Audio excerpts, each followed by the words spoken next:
Hello नमस्कार सगळ्यांना। तर गुड मॉर्निंग। आणि आता आम्ही आलेलो आहोत हरिहरेश्वरला, म्हणजेच कोकणामध्ये। आणि कोकण म्हटल्यानंतर हिरव्यागार वनराईने नटलेला डोंगर आणि स्वच्छ निळाशार असा समुद्रकिनारी डोलणारी नारळी पोपळीच्या बागा, पायाला मुलायम वाटणारी रुपेरी वाळू आणि याच वाळूच्या किनाऱ्यावर वसलेले सुंदर असे कौलारू हरिहरेश्वर मंदिर। श्रीवर्धन तालुक्यातील भगवान शंकराचे हे मंदिर दक्षिण काशी क्षेत्र म्हणून सुद्धा ओळखले जाते। तर अशा सुंदर अशा ठिकाणी आम्ही पोहोचलेलो आहोत। तर पुण्यातून आम्ही 5-5:30 वाजता निघालेलो होतो।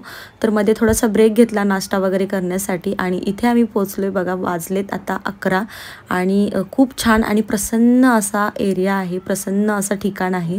आणि मंदिर सुद्धा तुम्ही बघू शकाल, अगदी सुंदर असं कौलारू मंदिर आहे। अगदी डोंगराच्या कुशीत वसलेलं असं हे मंदिर आहे। सगळ्यात अगोदर चपला बाजूला काढून ठेवल्या, पाय धुतले आणि नंतर मग आम्ही दर्शन घेण्यासाठी लाईनीमध्ये उभे राहिलो।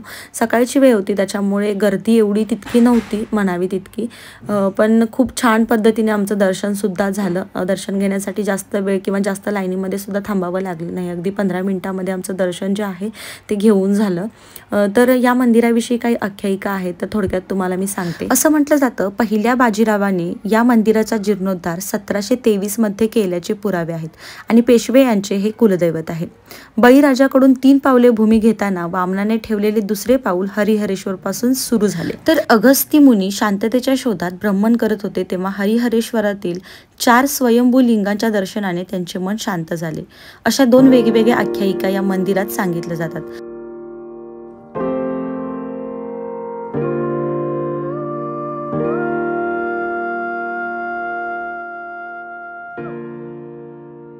तर खूप छान पद्धतीने दर्शन घेऊन झालं। आम्ही मंदिरातून बाहेर आलो आणि बाहेर आल्यानंतर इथे एक प्रदक्षिणा मार्ग जातो, जो की तुम्हाला समुद्रातून आणि डोंगरातून पूर्ण करावा लागतो। जर तुम्हाला तो करायचा असेल, प्रदक्षिणा घालायची असेल, कंप्लीट करायची असेल तर तुम्ही करू शकता।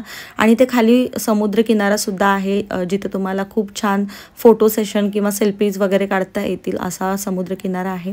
तिथे तुम्ही नक्कीच जाऊ शकता आणि आवर्जून जा। आम्ही तिथे गेलो नाही कारण की आम्हाला पुढच्या डेस्टिनेशनवरती सुद्धा पोहोचायचं होतं आणि खूप उशीर होणार होता, त्यासाठी मग आम्ही तिथून निघालो।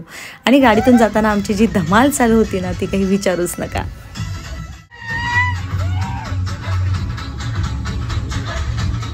खरंच फुल एन्जॉय चालू होता। म्हणजे अक्षरशः जेव्हा आम्ही निघालो ना, तेव्हा येताना थोडासा घाटातून वगैरे त्रास झाला, पण त्यानंतर सगळेच थोडंसं नॉर्मल झाले, नाश्ता वगैरे करून झाला, थोडंसं बाहेर फिरणं झालं आणि त्यानंतर खरंच खूप छान वाटलं। आणि हरिहरेश्वरवरून आता आम्ही डायरेक्टली पोहोचलेलो आहोत श्रीवर्धनवरती।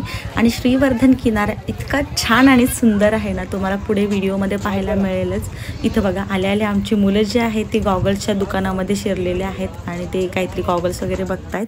पण मला कधी एकदाचा समुद्र पाहते असं झालं होतं, कारण आम्ही हरिहरेश्वरला सुद्धा समुद्रामध्ये गेलो नाही। इथं सुद्धा भिजायचं नाही आहे, कारण की आम्हाला पुढे जाऊन एका ठिकाणी भिजायचं आहे। तर इथं फक्त आम्हाला हा समुद्रकिनारा बघायचा होता। पण असं म्हणतात ना की समुद्रकिनाऱ्यावरती पाय ठेवला की समुद्रातलं जे पाणी आहे ना, ते स्वतःहून आपल्याला भिजवतं। अगदी तसंच काहीसं झालं इथं सुद्धा मुलांसोबत।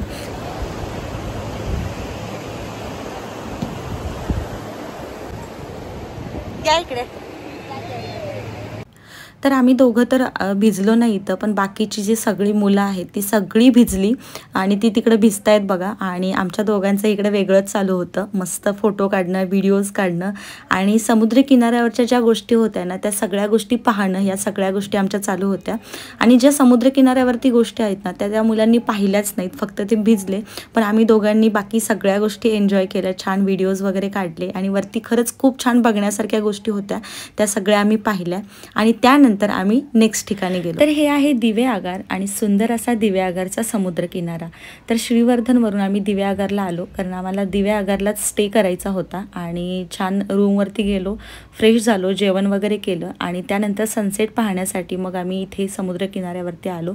छान सुंदर असा सनसेट होता, फोटोज व्हिडिओज वगैरे काढले आणि त्यानंतर पुन्हा रात्री आम्ही रिसॉर्टला गेलो। तर बदामीकर रिसॉर्टला आम्ही स्टे केला होता आणि खरंच खूप छान असं रिसॉर्ट आहे, एकदम शांत ठिकाण। आणि सगळ्यात महत्त्वाचं महत्त्वाचं म्हणजे जेवणाची सोय वगैरे खरंच खूप छान होती. जर तुम्हाला दिव्यागरला जायचं असेल तर तुम्ही इथे स्टे करू शकता. खूप छान असं रिसॉर्ट आहे. चला तर मग तुम्ही तोपर्यंत रिसॉर्ट बघून घ्या. आम्ही छान जेवण वगैरे करून थोडंसं आवरून झोपून घेतो, कारण की आज दिवसभर खरंच खूप ट्रॅव्हलिंग वगैरे झाले, त्यामुळे सगळेच जण थकलेत आणि सकाळीसुद्धा लवकर उठायचं आहे उद्या आणि आम्हालासुद्धा ॲक्टिव्हिटीज वगैरे करायच्या आहेत समुद्रावरती. त्यासाठी मग थोडंसं एनर्जी पाहिजेत, त्यामुळे आम्ही चाललो आहे झोपायला. तुम्हीसुद्धा झोपून घ्या आणि उद्या सकाळी भेटू. Bye bye, good night, good morning. तर हा आहे आमच्या ट्रिपचा दिवस दुसरा आणि आम्ही पोहोचलेलो आहोत बीचवरती. वाजलेत 7. इतक्या लवकर आम्ही आवरून येण्याचं कारण म्हणजे आज आम्हाला वॉटर ॲक्टिव्हिटीज करायच्या आहेत आणि त्यानंतर एक दुसरा पॉईंटसुद्धा कवर करायचा आहे. त्यासाठी मग थोडं लवकरच बीचवरती गेलो. वातावरण इतकं थंड होतं ना, पण आम्हाला भिजायचं सुद्धा होतं पाण्यामध्ये. पहिला तर जावंसं वाटत नव्हतं, पण जेव्हा आम्ही पाण्यामध्ये गेलो ना, पाणी इतकं गरम होतं, कारण सकाळच्या वेळी वातावरण थंड असतं, त्यामुळे पाणी थोडंसं आपल्याला गरम जाणवतं. आणि मग आम्ही एकदा का पाण्यात गेलो ना, खरंच खूप एन्जॉय केला. खूप मोठ्या मोठ्या लाटांमध्ये आम्ही गेलो होतो आतपर्यंत. त्यानंतर आम्हाला वॉटर ॲक्टिव्हिटीज करायच्या होत्या, पण प्रॉब्लेम काय झाला, वॉटर ॲक्टिव्हिटीज ज्या आहेत त्या 9 नंतर सुरू होत होत्या, त्यामुळे थोडं आम्हाला वेट करावं लागलं. पण जशा त्या सुरू झाल्या तसा मग आम्ही एन्जॉय करायला सुरू केलं आणि सगळ्यात पहिला तर ही राईड केली. आता ह्याला काय म्हणतात हे मला खरंच नाही माहिती, पण ही राईड केली. ह्या राईडची आमच्याकडून त्यांनी 400 रुपये पर पर्सन चार्ज केले होते, पण मजा इतकी आली ना, कारण लाईफमध्ये पहिला एक्सपिरियन्स आहे माझा या ॲक्टिव्हिटीज करण्याचा. या अगोदर मी एकदा स्कुबा ड्रायव्हिंग केलं होतं, त्यानंतर ही सेकंड ॲक्टिव्हिटी आहे जी मी केली होती, त्यानंतरची ही थर्ड. तर ही राईड करताना मी फक्त दुसऱ्यांना बघत होते आणि असं वाटत होतं कसं करत असतील ना हे, पण जेव्हा मी स्वतः करायला गेले ना, खरंच इतकं भारी वाटत होतं. म्हणजे जाताना ते स्वतः चालवतात, पण येताना आपल्याला चालवायला देतात ती बाईक. इतकं छान वाटतं, असं वाटतं की त्या समुद्रामध्येच ती बाईक फक्त चालवतच राहावी, इतकं छान वाटतं. आणि मध्ये सेंटरला गेल्यानंतर मी त्यांना रिक्वेस्ट करत होते, थोडं एक राऊंड, पण त्यांनी ऐकलं नाही, किनाऱ्यावरती घेऊन आले. पण खरंच एक्सपिरियन्स खूप छान होता आणि त्याचेसुद्धा आमच्याकडून त्यांनी पर पर्सन 300 रुपये चार्ज केले होते. पण लाईफमध्ये पहिल्यांदा मी ती बाईक चालवली, खरंच खूपच भारी वाटलं. पाण्यामध्ये मस्त मनसोक्त असं भिजून झाल्यानंतर आम्ही पुन्हा रिसॉर्टला गेलो. रिसॉर्टवरती गेल्यानंतर सगळेजण फ्रेश झालो आणि रिसॉर्टवरती गरम पाण्याची सोय होती, त्यामुळे खरंच खूप भारी वाटलं. त्यानंतर आम्ही चेकआउट केलं, त्याच रिसॉर्टमध्ये खाली येऊन नाश्ता केला आणि मग आम्ही जंजिरा फोर्टसाठी निघालो. आणि जंजिरा फोर्टवरती इथं आल्यानंतर बघा आम्हाला समजलं की इथे ज्या बोटी आहेत ना ते टाईम टू टाईम आहेत आणि आम्ही इथं 11 वाजता पोहोचलो होतो, कारण आम्ही जिथे राहिलो होतो ना दिव्यागरला, तिथूनपासून जंजिरा फक्त आणि फक्त अर्ध्या तासाच्या अंतरावरती होता, त्यामुळे आम्ही लवकरच पोहोचलो. आणि 11 वाजता पोहोचल्यानंतर आमची जी बोट होती ती 1 वाजता होती, त्यामुळे आम्हाला खरंच खूप वेट करावा लागला. फायनली 1 वाजला आणि आमची बोट जी आहे ती आलेली आहे आणि आम्ही सगळेजण बोटीमध्ये बसलो सुद्धा. तर बोटीमध्ये बसल्यानंतर एक गोष्ट खूप छान वाटली, कारण मागचा जो मुंबईचा हादसा झाला होता ना, त्यानंतर हे जे लाईफ जॅकेट आहे ना ते कंपल्सरी केलेलं आहे. अगदी लहान मुलापासून ते मोठ्या माणसांपर्यंत सगळ्या साईजची लाईफ जॅकेट इथे होती आणि सगळ्यांना त्यांनी घालायला सुद्धा लावली. त्यानंतर बघा जसजसा आमचा बोटीचा प्रवास सुरू झाला आणि त्यानंतर जो काही किल्ला आमच्या डोळ्यासमोर होता ना, बघून इतकं भारी वाटत होतं. म्हणजे मध्येच असा किल्ला आणि पूर्ण चारी बाजूने जे पाणी दिसत होतं ना, खरंच डोळ्याने असं पाहत राहावं असं वाटत होतं. जसा किल्ला समोर आला ना, सगळेजण उठून छान फोटोज व्हिडिओज वगैरे काढायला सगळ्यांनी सुरुवात केली आणि खरंच खूप छान दृश्य दिसत होतं. आणि तिथे जवळ गेल्यानंतर बघा आम्हाला एका बोटीतून दुसऱ्या बोटीमध्ये शिफ्ट केलं गेलं, कारण की आम्ही ज्या बोटीतून आलो होतो ती बोट थोडीशी आकाराने मोठी होती आणि ती जर किल्ल्याजवळ गेली तर ती किल्ल्याला थडकू शकते वगैरे, किंवा बोटीला वगैरे डॅमेज होऊ शकतं किंवा किल्ल्याला डॅमेज होऊ शकतं. त्यासाठी मग आम्हाला छोट्या बोटीमध्ये बसवलं तिथं नेल्यानंतर आणि मग ती छोटी बोट जी आहे ती त्या पायऱ्यांजवळ गेली. तर इथे बघा या बोटीतून येण्याचे आणि जाण्याचे मिळून पर पर्सन आमच्याकडून 100 रुपये त्यांनी घेतले. आणि त्यानंतर इथे आल्यानंतर आम्ही गाईडसुद्धा घेतला होता, तर गाईडचे 400 रुपये होते ग्रुपमध्ये, तर ते सुद्धा आम्ही घेतलं होतं, कारण किल्ल्यासारख्या ठिकाणी जर इन्फॉर्मेशन चांगली भेटली ना तर थोडं बरं वाटतं. त्यासाठी मग आम्ही गाईड घेतला आणि सगळ्यात महत्त्वाचं म्हणजे हीच बोट आम्हाला पुन्हा वापस नेणार आहे, त्यामुळे मग आम्हाला त्यांच्या वेळेतच आम्हाला पुन्हा यावं लागणार होतं. आणि गाईड घेण्याचा हाच फायदा होता की मेन जे पॉईंट आहेत ना ते आम्हाला बघायला भेटले व्यवस्थित आणि त्याची इन्फॉर्मेशनसुद्धा भेटली. आणि जर आम्ही गाईड घेतला नसता तर आम्ही उगाचच असं फिरत राहिलो असतो आणि मेन जे पॉईंट आहेत ते राहूनच गेले असते आमचे.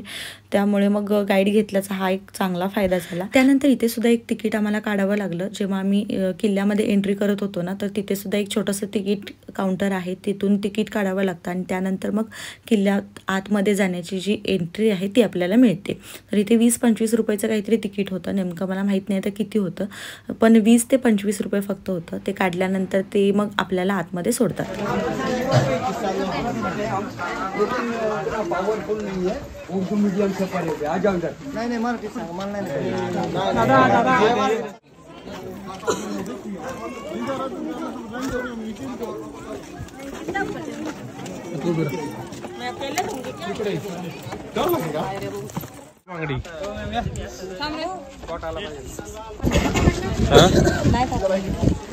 देखो सबसे पहली बात बता रहा हूँ, ये जो ये किले का ये मेन तोप है और इसी का नाम कलाल बंगड़ी है। ये तीनों तोप के नाम रखे हुए, ये है कलाल बंगड़ी, बीच वाला गायमुख वो है चावड़ी। अब चलाते थे कैसे, तो बारूद आगे से लोडिंग किया जाता था, बारूद भरा जाता था आगे से, यहाँ से वाद दिया करते थे। अब लोग कहते हैं सिद्दी जोहर ने इतना बड़ा गन्स अफ्रीका से लाया, तो अफ्रीका से नहीं, इसका रिंग आता ना जिसको बंगड़ी बोला जाता है, ये बंगड़ी अफ्रीका से ला के ये किले के अंदर ये तोप को बनाया हुआ है। आज से 1000 साल पहले वेल्डिंग नहीं था, लेड आता है जिसको शीशा बोला जाता है, शीशा पिघला के इसको जॉइंट दिया हुआ है। और ये तोप का ऐसा है कि इसको 12:30 1-1:30 के दरमियान भी देखेंगे, कभी 12 घंटा सन का लाइट गिरेगा, सन के लाइट में तोप गर्म नहीं होगा। तो नहीं गर्म होने की वजह क्या है, तो ये पंच धातु है, लोहा नहीं है। अगर लोहा होता तो 1000 साल में जंग खा के सड़ गया होता। 47 के पहले एक गाड़ी वाला चौक आता है, पीतल के व्हील पे था। 47 में जब अपना देश आजाद हो गया, लोकशाही बन गई, सिद्दी लोग की हुकूमत खत्म हो गई,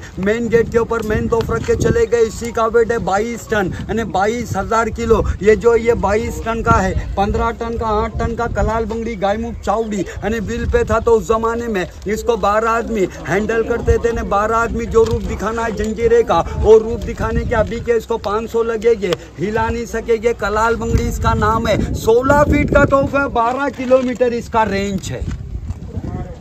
आपको बताया कि आगे जाने के बाद छत्रपति संभाजी राजा का और एक किला बताऊंगा जिसका नाम है पद्म दुर्ग, जो छत्रपति संभाजी राजा ने जंजीरा जीतने के लिए बांधा हुआ था। डायरेक्ट किला नहीं बांधा, ये तो इतिहास के अंदर आया हुआ। इतिहास गवाह है कि संभाजी राजा ने 12 घंटे में एक किले में घुसने के लिए एक सेतु तैयार किया था, एक रास्ता तैयार किया था। सामने 70 फुट डीप मिला, सेतु अधूरा छोड़ दिया, सामने किला बांधा। यहाँ से डिस्टेंस है 8 किलोमीटर, जिसका नाम रखा पद्म दुर्ग। उससे पहले लोगों के घर, मंदिर, मस्जिद कहाँ थे, ये अपने को आगे देखो।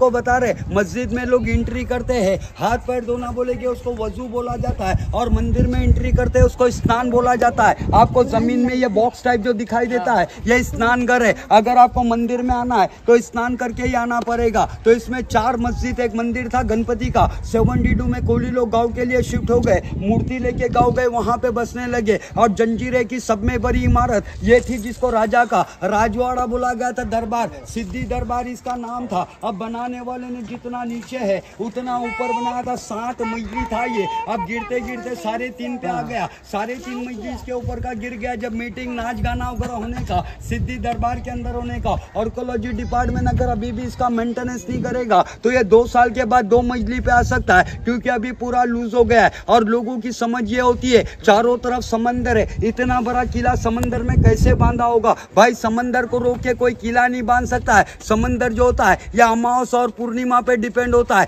6 घंटा हाई टाइड, 6 घंटा लो टाइड। अभी 3 बजे पानी में लो टाइड शुरू हो जाएगा। अब लो टाइड होने का एक किले का काम स्टार्ट रखने के, हाई टाइड होने का एक किले का काम बंद रखने के, इसलिए जंजीरे को वक्त लग गया 22 साल। अभी आप लोग को आगे जाने के बाद छत्रपति संभाजी राजा का और एक किला बताऊंगा जिसका नाम है पद्म दुर्ग।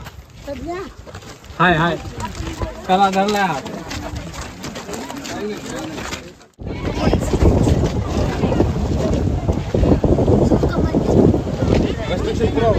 पूरा कंप्लीट। गए कि औरंगजेब रायगढ़ पे चला गया तो संभाजी राजा यहाँ की जंग छोड़ के राजधानी बचाने चले गए।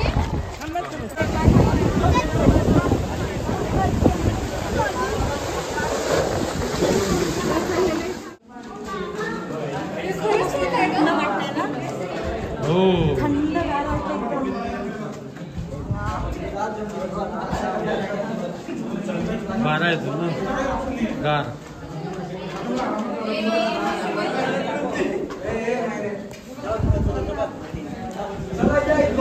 सबसे पहली बात बता रहा हूँ, ये जो है ना, ये है टहलनी बुरुज, यानी जिसको वॉचिंग टावर बोला गया है। यहाँ से निगाह रखी जाती थी, देखभाल किया जाता था। अब इसको आगे 11 विंडो है, एक एक सैनिक एक एक विंडो में बैठने का। अगर कोई दुश्मन आगे से हमला करता है तो ये लोग ऊपर खबर करते थे, लोग गोला बारूद भर के रेडी रहने का। भी देखेंगे आप लोग, अंदर से बाहर का नजर आ सकता है, बाहर से देखेंगे अंदर का कुछ भी नहीं नजर आएगा। और ये जो किला है 1000 साल पहले का किला है। 1000 साल के अंदर जो इसका पानी मार मार के इसका पत्थर आता, पत्थर झीज गया, और जो इसका मटेरियल था चूना, शीशा, गुड़, नमक और उड़ीद की दाल, अन्य 5 धातु का मिश्रण करके आज से 1000 साल पहले ज्वाइंट आगे खड़ा है। और आज से 1000 साल पहले का बांधकाम देख लो।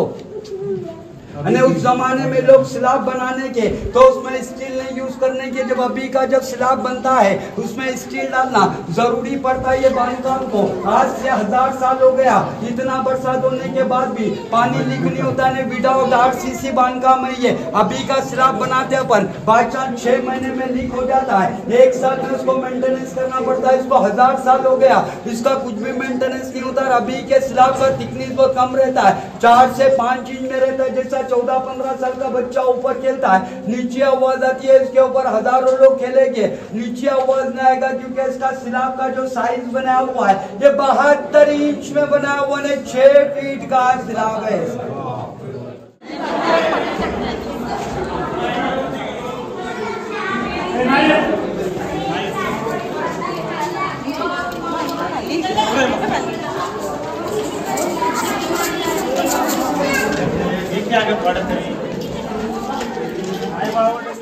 सोळाशे 65 साली आदिलशाही सुलतानांनी हा किल्ला बांधायला सुरुवात केली। त्यावेळी त्याचे नाव जजीरे मेहरूब असे होते, जे पाण्याने वेढलेले बेट आणि चंद्रकोर या अर्थाने दिले गेले होते। पुढे 1630 मध्ये सिद्दी जोहर यांनी हा किल्ला जिंकला आणि त्याचे नाव जंजिरा ठेवले। त्यांनीच किल्ल्याची तटबंदी मजबूत केली आणि त्याला अजिंक्य बनवले। पुढे अनेक साम्राज्यांनी या किल्ल्यावर हल्ला चढवला, पण कोणालाही तो जिंकायला यश मिळालं नाही। शिवाजी महाराजांनी सुद्धा या किल्ल्यावर 3 वेळा हल्ला केला, पण ते सुद्धा प्रत्येक वेळी निष्फळ ठरले। यामुळेच मुरुड जंजिरा किल्ला हा भारतातील एकमेव असा किल्ला आहे जो कधीही कोणालाही जिंकायला मिळाला नाही। शेवटपर्यंत अजिंक्य राहिलेल्या या किल्ल्यामध्ये आजही बऱ्याचशा गोष्टी पाहण्यासारख्या आहेत। बुरुज, तलाव, मशिदी, राजवाडा, मजबूत तटबंदी, गुप्त मार्ग अशा बऱ्याचशा गोष्टी आहेत। आणि सगळ्यात महत्त्वाची आणि आश्चर्याची गोष्ट काय माहिती आहे का? किल्ल्याच्या चारी बाजूने खारं पाणी आहे, परंतु किल्ल्याच्या आतमध्ये एक तलाव असा आहे ज्याच्यामध्ये आपल्याला गोड पाणी पाहायला मिळतं। खरंच आश्चर्याची गोष्ट आहे, म्हणजे की चारी बाजूने खारं पाणी असताना मध्ये गोड पाणी आलं कुठून?